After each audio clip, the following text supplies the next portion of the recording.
The number of homicides here in the Glass City now at the lowest level since 2019. City leaders say it's something to celebrate after seeing record-breaking numbers of deaths just a few years ago.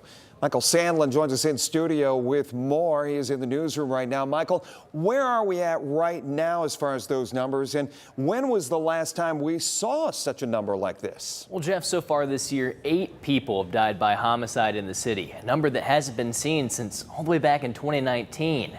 Now, I caught up with the mayor, who says the decline is a product of years of hard work and planning.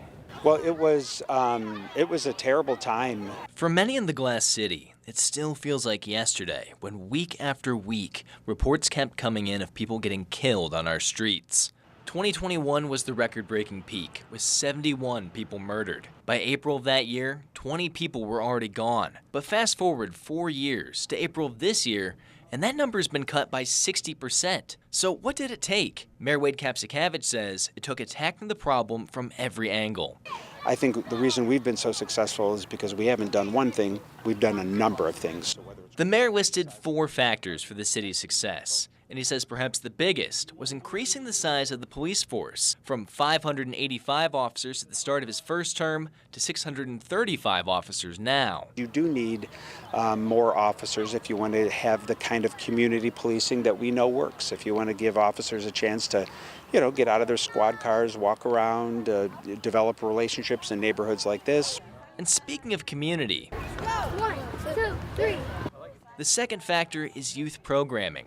A large portion of the city's homicide victims to this day are 18 or younger, which is why for the last 3 years, the city has invested $2 million into free summer programming for kids to keep them busy and away from trouble. We invested the resources to make sure kids had positive things to do in the summer, and they were free. There are over 100 different free programs that we've offered kids each of the last 3 years, and I think that makes a difference. Thirdly, the mayor says there's been an effort to change the physical conditions of the city, targeting blight and demolishing vacant homes. There is a connection between, a blighted neighborhood and higher crime, so I think the efforts we've done to clean up our neighborhoods has helped. And finally, the mayor has to give credit to his team at MONSE, or the Mayor's Office of Neighborhood Safety, a team of people who actually go directly into the community.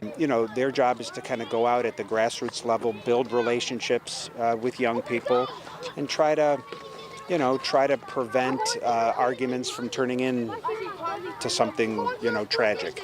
That program, I think, has worked. It has expanded to the point where now we're in several schools. The mayor says community members willing to roll up their sleeves and be the change they want to see all adds up to a much safer Toledo than just a few years ago. Toledo has faced adversity over the years, but we always get back up and dust ourselves off and roll up our sleeves and fight back.